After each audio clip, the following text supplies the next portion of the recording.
This one video can completely change the way your mind thinks forever. आज मैं आपको एक ऐसी रियल स्टोरी बताने वाली हूँ जो आपके सबकॉन्शियस माइंड को पूरी तरह से हिलाकर रख देगा कि उसके बाद आप गलती से भी नेगेटिव सोचना पसंद नहीं करोगे। Because after watching this video till the end आपका थिंकिंग पैटर्न पहले जैसा नहीं रहेगा। So watch this video till the end because ये एक वीडियो मे बी किसी पर्सन के लिए वो वीडियो बन जाएगा जिससे उनकी लाइफ चेंज हो जाएगी। सो चलिए स्टार्ट करते हैं। लाइफ के सबसे पावरफुल ट्रुथ में से एक यह है कि हम हर समय अपने रिजल्ट क्रिएट कर रहे होते हैं, अपनी रियलिटी क्रिएट कर रहे होते हैं। और सबसे खतरनाक बात ये है कि कई बार हमें खुद को एहसास तक नहीं होता कि हम अनजाने में किस डायरेक्शन में अपने माइंड को ट्रेन कर रहे हैं। जिस चीज पर आप बार बार फोकस करते हैं, धीरे धीरे आपका ब्रेन उसी को नॉर्मल मानने लगता है और फिर वही थॉट्स, वही इमोशंस, वही बिहेवियर्स आपकी रियलिटी, आपका फ्यूचर बनाना शुरू कर देते हैं। मैं आपको एक ऐसी पावरफुल रियल स्टोरी बताने जा रही हूँ जो ये समझा देगी कि हमारा फोकस और मेंटल स्टेट हमारी लाइफ को किस लेवल तक इन्फ्लुएंस कर सकता है, किस लेवल तक बना सकता है और बिगाड़ भी सकता है। अनवांटेड स्टेट का सबसे पावरफुल एग्जाम्पल कार्ल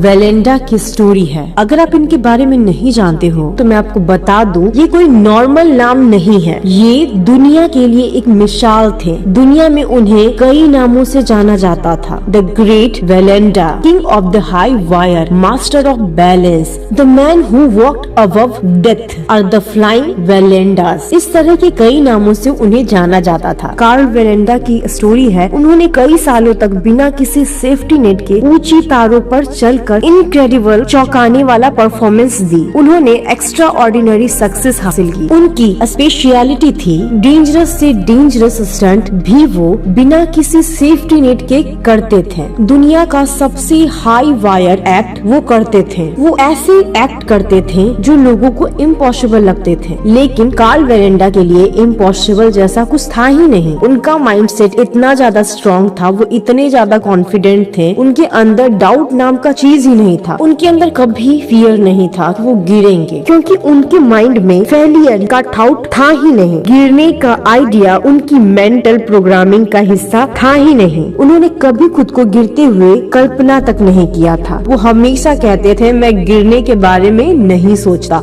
मैं सिर्फ सामने तक पहुंचने पर फोकस करता हूँ। उनका कॉन्फिडेंस लेवल, उनके फोकस से पूरी दुनिया हैरान थी। इसी वजह से वो सालों तक बिना सेफ्टी के भी कभी नहीं गिरे। लोग उन्हें कॉन्फिडेंस और फोकस का किंग भी कहते थे। 1962 की बात है, जब उनके साथ उनकी टीम 7% पिरामिड एक्ट परफॉर्म कर रही थी, तभी तेज हवा की वजह से उनका बैलेंस बिगड़ गया और 2 परफॉर्मर्स की डेथ हो गई और एक परमानेंटली पैरालाइज्ड हो गया। ये इंसिडेंट पूरी दुनिया में न्यूज बन गया था, लेकिन कार्ल वेलेंडा बच गए और बहुत लोगों ने कहा कि अब तो कार्ल रिटायर हो जाएंगे, लेकिन कार्ल वेलेंडा ने परफॉर्म करना नहीं छोड़ा। उन्होंने पेन और फियर के बाद भी रॉ पर चलना कंटिन्यू करा। अगेन 1970 में 1970 में कार्ल ने एक इम्पॉसिबल चैलेंज लिया, नायग्रा फॉल्स के ऊपर टाइट रॉप वॉक। सोचो, नीचे डेंजरस वाटरफॉल्स, तेज हवा और ऊपर एक पतली सी रॉप रस्सी जिसपे वो चल रहे थे। लेकिन कार्ल सक्सेसफुली क्रॉस कर गए और उनकी एज तब अराउंड 65 इयर्स थी।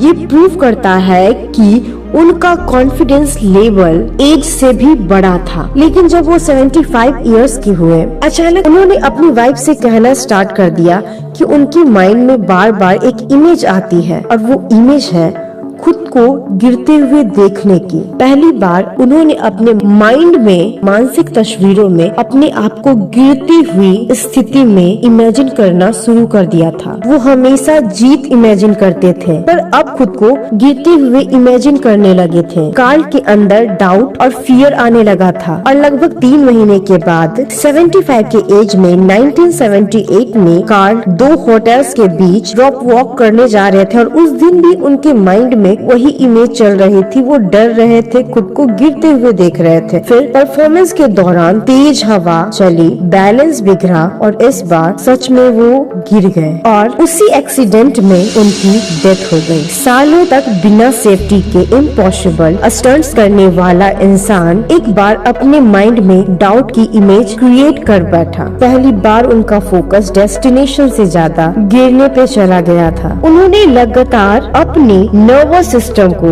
एक ऐसा सिग्नल भेजना शुरू कर दिया था जिसने उन्हें धीरे धीरे ऐसी स्टेट में पहुंचा दिया जो गिरने वाले बिहेवियर को सपोर्ट करती थी। और अगर आपको लगता है ये कोइंसिडेंस है, वो पहले भी एक बहुत बड़ा हादसा से बच चुके थे 1962 में, जहां 2 लोगों की मौत हो गई तो और एक पूरी तरह से पैरालाइज्ड हो चुका था। बट फिर भी वो इंसान बिल्कुल ठीक थे और फिर भी अपनी आंखों के सामने ये सारी चीजें को देखने के बाद भी वो स्ट्रॉन्ग माइंडसेट के साथ कंटिन्यू उस चीज को करते गए। लेकिन जैसे ही उनका माइंडसेट गिरने पर फोकस करने लगा और वो गिरने को इमेजिन करने लगे, चीजें उसी फेवर में वर्क करना स्टार्ट कर दी। नर्वस सिस्टम को वैसा ही सिग्नल भेजना शुरू कर दिया था जिसने उन्हें धीरे धीरे ऐसे स्टेट में पहुंचा दिया जो गिरने वाले बिहेवियर को सपोर्ट करती थी। उन्होंने अनकॉन्शियसली अपने ब्रेन को फॉलो करने के लिए एक नया रास्ता दे दिया और आखिरकार उनका ब्रेन उसी रास्ते पर चलने लगा। और उस दिन वही तेज हवा थी जो 1962 में थी, लेकिन इस बार क्योंकि उनका माइंडसेट गिरने पर था और वो गिर गए और उनकी मृत्यु हो गई। उन्होंने अनकॉन्शियसली एक नया रिजल्ट क्रिएट कर दिया। उन्होंने अपने ब्रेन को फॉलो करने के लिए एक नया रास्ता दे दिया। पहले वो अपने ब्रेन को फॉलो करने के लिए एक कॉन्फिडेंस फोकस वाला रास्ता देते थे, बट इस बार उन्होंने अपने ब्रेन को फॉलो करने के लिए एक नया रास्ता दे दिया और आखिरकार उनका ब्रेन उसी रास्ते पर चलने लगा। और यही कारण है कि लाइफ में इस बात पर फोकस करना इतना जरूरी है कि हम क्या चाहते हैं, ना कि हम क्या नहीं चाहते।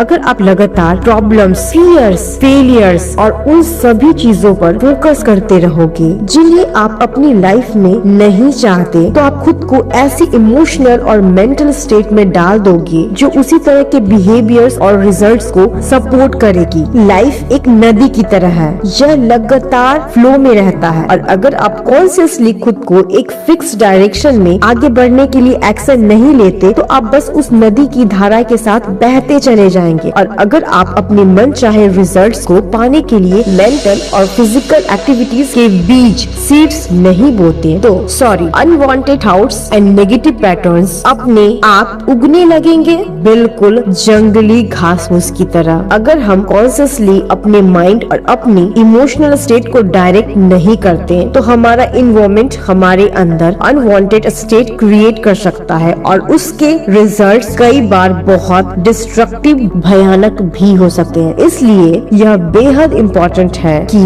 डेली बेसिस पर हम अपने माइंड के स्टेट की पावर को समझें। हमें अपने माइंड के दरवाजे पर गार्ड बनकर खड़ा रहना होगा ताकि हम ये पहचान सके कि हम लगातार अपने सामने कैसी चीजें प्रेजेंट कर रहे हैं। हमें हर दिन अपने मेंटल गार्डन से नेगेटिव थॉट्स, फियर और अनवांटेड इमोशंस को खरपतवार, हार्मफुल इंसेक्ट की तरह हटानी होगी। याद रखना, जहाँ आपका फोकस जाता है वहीं आपकी एनर्जी फ्लो होती है और जहाँ आपकी एनर्जी फ्लो होती है वहीं चीजें धीरे धीरे आपकी रियलिटी बनाना शुरू कर देती है।